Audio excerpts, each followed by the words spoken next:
ইমাম মেদি নামে গান গায়া যায়। অবশেষে ভেঙে ও পুড়িয়ে দেওয়া হলো পবিত্র কালিমা শরীফ ও আজানের বাক্য পরিবর্তন, মহাগ্রন্থ আল কোরআনকে ভোজপাতা আখ্যায়িত এবং নিজেকে ইমাম মাহাদি দাবি করা রাজবাড়ী গলন্দ পাক দরবার শরীফের পীর নুরাল পাগলের আস্থানা।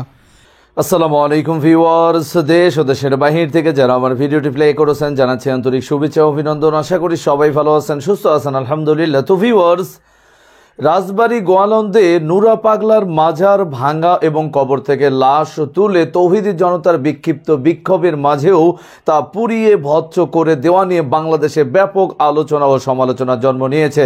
দর্শক, কোন আক্ষেপ ও কোন রহস্যের কারণে এতটা মানুষের ক্ষোভ ছিল এই নুরা পাগলার কবরের উপরে? আসুন বিস্তারিত। মৃত্যুর আগেই নুরা পাগলা এক সাক্ষাৎকারে কি বলেছিলেন নিজেকে ঈসা ও ইমাম মাহাদি দাবি করে, যার কারণেই তার শেষ অবস্থা হলো কবর থেকে তুলে নিয়ে এসে তার লাশকে পুড়িয়ে দেওয়া। বিস্তারিত আপডেট জানবো আমরা নুরা পাগলার সেই সাক্ষাৎকার থেকেই। সো ভিডিওতে যাওয়ার আগে ছোট রিকোয়েস্ট করব, যারা চ্যানেলটি সাবস্ক্রাইব করেননি সকল আপডেট সবার আগে জানতে অবশ্যই চ্যানেলটি সাবস্ক্রাইব করে পাশে রাখবেন। দর্শক আসুন স্ক্রিনে। ইমাম মেদি নামে গান গায়া যায়। নুরাল পাগল দীর্ঘদিন যাবৎ সে পর্যায়ক্রমে প্রথমে ইমাম মেহেদি দাবি করেছে, কালেমার মধ্যে বিকৃতি ঘটাইছে, এরপরে সে কাবার মধ্যে মতো আদল করে ওইরকম করে বানিয়ে তার মধ্যে তাকে লাশ দাফন করা হয়েছে। এবং তার মুরিদ যারা, আমরা তাদের কাছ থেকে তথ্য পেয়েছি যে তারা তার কেবলা বানিয়ে, আমাদের কেবলা পশ্চিম দিক, কিন্তু তারা নুরাল পাগলের বাড়ির দিকে ফিরে নামাজ আদায় করতো। আর সে জীবিত থাকতে তাকে মাঝখানে রেখে তারা সেজদা করতো, নামাজ আদায় করতো। আমাকে ধর্মীয়ভাবে যদি কবরটা নিচে করে দিত, নাহলে আজকে এই পর্যন্ত। এই কেমন বাংলাদেশ আজকে আমরা দেখছি। আমি মনে করি যারা মনে করেন যে এই কাজটা অন্যায় হয়েছে, একজন মানুষের লাশ কবর থেকে তুইলা পোড়াই দেওয়া হয়েছে, তাও এই ব্যক্তি মারা গেছে আজকে প্রায় 2 সপ্তাহের কাছাকাছি, তার লাশটা কবর থেকে তুইলা আমরা পোড়াই দিচ্ছি এই দেশে ঈমান রক্ষার নামে। আমি তীব্র নিন্দা জানাই।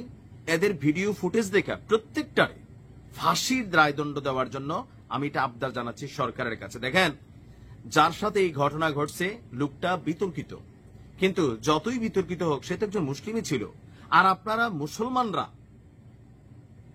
চেতনা ইমানধারী কিছু লোক আছে না, এরা আসলেই মানে কি বলে যে জঙ্গি কার্যক্রম স্যার, এদের দ্বারা কিচ্ছু হবে না, এরাই জঙ্গি হবে ভবিষ্যতে। যারা এই ঘটনায় মানে মূল ভূমিকা পালন করছেন এদেরকে ফাঁসি দিয়ে দেওয়া উচিত সরকারের।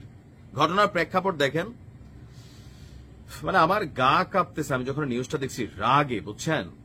রাজবাড়ীর গোয়ালন্দে একজন ব্যক্তি ছিল নুরুল হোসেন, তাকে এলাকাবাসী নুরা পাগলা নামে চিনত, যিনি নিজেকে ইমাম মাহাদি হিসাবে দাবি করতেন। আর সেই নুরা পাগলার মরদেহ তুলে নিয়ে পুড়িয়ে দিয়েছে তৌহিদি জনতা। সেখানকার দরবার শরীফ এবং বাড়িতে হামলা, ভাঙচুর, অগ্নিসংযোগ করে এই তৌহিদি জনতার ব্যানারে বিক্ষুব্ধরা। এতে দরবারের ভক্ত, স্থানীয় প্রশাসন, পুলিশ সহ 50 জনের বেশি আহত হয়েছে। ইউএনওর গাড়ি, পুলিশের গাড়ি ভেঙে চুরে তছনছ করে দেওয়া হয়েছে। জুমার নামাজের পর ইমান আকিদা রক্ষা কমিটির ব্যানারে পূর্ব ঘোষণা অনুযায়ী মুক্তিযোদ্ধা শহীদ ফকির মহিউদ্দিন আনসার ক্লাবে বিক্ষোভ কর্মসূচির ডাক দেওয়া হয়। তো সেখানে বক্তব্য রাখে ইমাম কমিটির সভাপতি মাওলানা জালাল উদ্দিন, গোয়ালন্দ উপজেলা বিএনপির সহসভাপতি আইয়ুব আলী খান, পৌর বিএনপির সম্পাদক আবুল কাশেম মাওলানা সহ বিভিন্ন ইসলামিক দলের নেতৃবৃন্দ। পরে বিক্ষুব্ধ জনতা দরবারের দিকে যেতে চাইলে প্রশাসন তাদের নিবৃত্ত করার চেষ্টা করে। এ সময় গোয়ালন্দ উপজেলা নির্বাহী অফিসারের সরকারি গাড়ি, অতিরিক্ত পুলিশ সুপার এবং গোয়ালন্দ ঘাট থানার ওসির গাড়ি ভাঙচুর করা হয়। সেখানে পুলিশ এবং স্থানীয় প্রশাসনের লোকরা আহত হন। মিছিল নিয়ে প্রথমে নুরুল হকের আস্তানার ভেতরে প্রবেশের চেষ্টা করে, তখন দরবারের লোকজন ইটপাটকেল ছুড়ে প্রতিরোধের চেষ্টা করলে অপর পাশ থেকেও ইটপাটকেল ছোড়া হয়।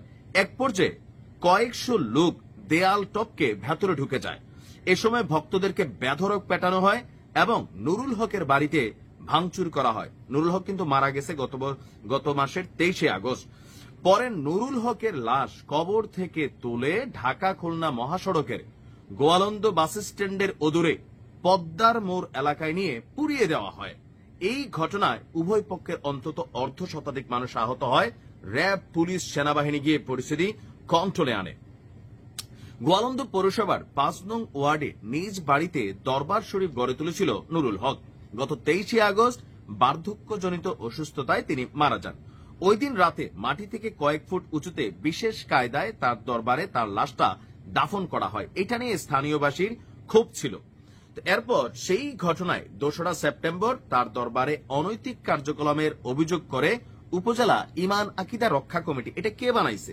আরে বেটা, নিজের ইমান ঠিক না, আসছে আরেকজনের ইমান আকিদা রক্ষা করার জন্য রাষ্ট্রের। হ্যাঁ, এরপর এরা করল কি, বৃহস্পতিবারের মধ্যে কবর সমতল সহ বিভিন্ন দাবি জানায়। এখন যেই ব্যক্তির লাশটা মাটিতে দাফন না করে এরা হয়তো বিশেষ কায়দায় মাটির উপরে দাফন করছে। ভাই, তারটা তার। এটা প্রশাসনের মাধ্যমে ঠিক করা যেত, আদালতের মাধ্যমে ঠিক করা যেত, আইন শৃঙ্খলা বাহিনীর মাধ্যমে তার লাশ সুন্দর করে দাফন করা যেত। কিন্তু তার এভাবে একটা মৃত মানুষকে আপনারা নিয়ে পোড়াই দিলেন, ইমান আকিদা রক্ষা হয়ে গেল। এটাই দেশের মুসলিমদের চরিত্র হয়ে গেল। এই নিউজ যখন আন্তর্জাতিক গণমাধ্যমে যাচ্ছে, বাংলাদেশে যে জঙ্গিদের আস্তানা তৈরি হচ্ছে, এটা তো আপনারাই তৈরি করে দিচ্ছেন। পশ্চিমাদের কাছে কি যে এই ঘটনাটা কি পরিমাণ অমানবিক আপনি বুঝতে পারতেছেন? এটা নিয়ে সরকার কঠোর বিবৃতি দিচ্ছে। বিবৃতি দিয়ে ক্ষান্ত হলে হবে না। এখানে যারা জড়িত, টপ প্ল্যানে যারা এই জনগণকে উস্কাইছে, এদের প্রত্যেককে ফাঁসি দিয়ে দেওয়া দরকার। কেন রাষ্ট্রের মধ্যে মব এমন একটা লেভেলে গেছে, ভাই আপনি মাজার পছন্দ করেন না, যাইয়েন না মাজারে, আরেকজনের লেগে আপনার বেহেস্ত তো আটকাবে না। এই কাজগুলা কোনোভাবেই দেখেন টলারেট করার সুযোগ নাই। এগুলা অশনি বার্তা রাষ্ট্রের জন্য। এদের প্রত্যেককে গ্রেপ্তার করা হোক। ভালো থাকুন। দর্শক, স্ক্রিনে আমরা সে সম্পর্কে বিস্তারিত জানলাম। এ বিষয়ে আপনাদের মতামত কমেন্টে জানান। কেউ ভিডিওটি স্কিপ করবেন না। প্রায় 12 ফুট উঁচুতে কবর নির্মাণ এবং কাবার আদলেই সেটা ছিল, এটাই মানুষের ভেতরে সবচাইতে বড় বিক্ষুব্ধতা। এবং তৌহিদি জনতা তার কবর ভাঙচুর করার কারণে এখন পর্যন্ত প্রশাসনিকভাবে 3500 জনের বিরুদ্ধে মামলা করেছে প্রশাসন। আসুন সর্বশেষ সেখানকার পরিস্থিতি ও বিস্তারিত মানুষের আক্ষেপ প্রত্যাশা বিস্তারিত জানবো রিপোর্টে। আবির্ভাব হয়েছে 80-র দশক থেকে।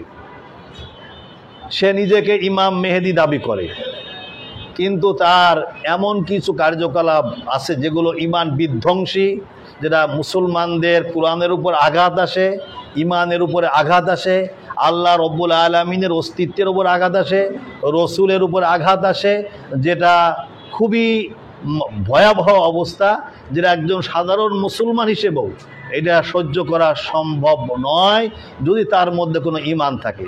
যেমন আমরা তার কিছু ইমান বহির্ভূত যে বিষয়গুলো উল্লেখ করতে পারি। প্রথমত, যে তার মৃত্যুর পরে তার কবরটাকে 12 ফিট উঁচু বেদি করে সেখানে খ্রিস্ট ধর্মের নাম, সে মুসলমান কিন্তু কবরটা দেওয়া হয়েছে খ্রিস্ট ধর্মের অনুযায়ী, অর্থাৎ 12 ফিট উঁচু করে, যেটা কোরআন সুন্নাহ বহির্ভূত কবর দেওয়া হয়েছে। সে বেঁচে থাকা অবস্থায় কলেমা বিকৃত করেছে, এখনো তার অনুসারীরা কলেমা বিকৃত করে থাকে। তারা বলে লা ইলাহা ইল্লাল্লাহ ইমাম মেহেদি রাসূলুল্লাহ, বলে নাউজুবিল্লাহ। হ্যাঁ, এ বলতো। আজানের বাক্য পরিবর্তন করে সে নিজে প্রবর্তিত আজান প্রচার করত। সে আজানে বলতো আশহাদু আন্না ইমাম মেহেদি রাসূলুল্লাহ বলতো। 4 নম্বর হলো মহাগ্রন্থ আল কোরআনকে সে বলতো ভোজ পাতা, এবং মহাগ্রন্থ আল কোরআন সে অবমাননা করেছে। তার প্রমাণ আজকে গোয়ালন্দ বিএনপি সভাপতি তিনি নিজে বক্তব্য রেখেছেন আমাদের সামনে। বর্তমান যিনি আবুল কাশেম সাহেব আছেন, তিনি বললেন যে আমি একদিন তার দরবারে গেলাম, সে কোরআন হাতে নিয়ে বলে কোরআন তো ভোজ পাতা, এই বলে কোরআনকে সে সুরে নিক্ষেপ করে দিল, সে পায়ের তলে পদদলিত করলো সে। এই জন্য তখন সে বলল যে আমি ওর পরের থেকে আমি তার দরবার থেকে বের হয়ে আসছি, আর যাই নাই। যা হোক, সে বললো তারপর তো আমি আন্দোলন করেছি। উনিও নিজে এই আন্দোলনের সাথে একাত্মতা ঘোষণা করেছে।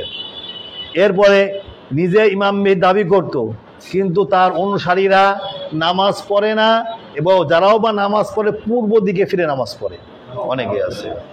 তার দরবারের দরুদ শরীফ পড়ে আবার রসুলের উপরে, এবং তার দরবারে দরুদ শরীফকে বিকৃত করে এই ইমাম মেহেদি, তথাকথিত ভণ্ড ইমাম মেহেদি, তার নামে দরুদ পড়া হতো।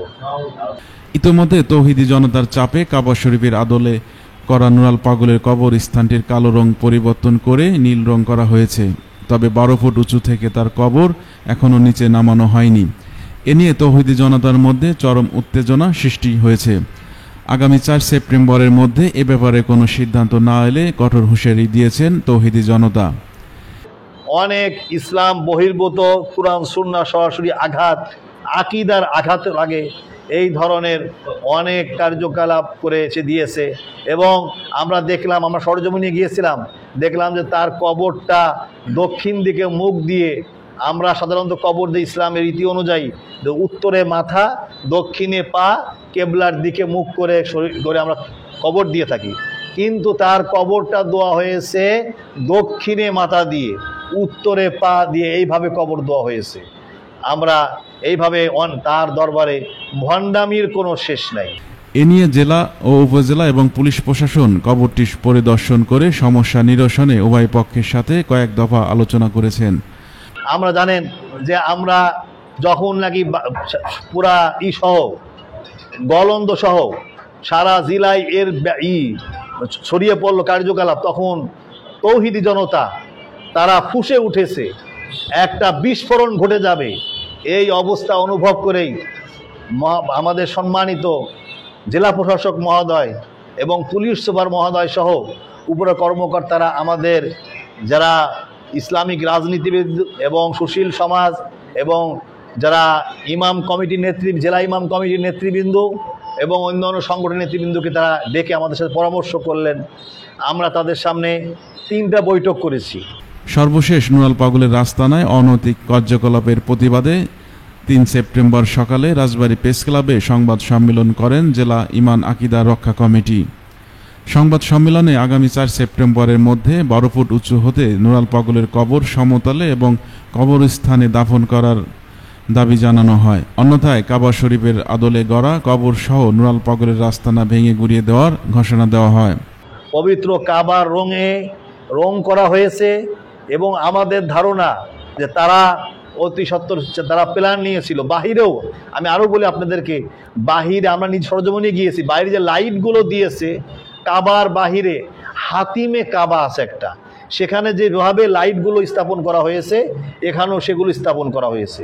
আমরা ধারণা করছি যে তারা মৃত্যুর পরে ওই মৃত্যু। আমরা সে সম্পর্কে বিস্তারিত জানলাম। সো ভিডিও এই পর্যন্ত, ভালো লাগলে লাইক অ্যান্ড কমেন্ট করবেন। দেশের সকল আপডেট সবার আগে জানতে অবশ্যই চ্যানেলটি সাবস্ক্রাইব করে পাশে রাখবেন। দেখা হবে পরবর্তী ভিডিওতে ইনশাআল্লাহ। আসসালামু আলাইকুম ওয়া রাহমাতুল্লাহ।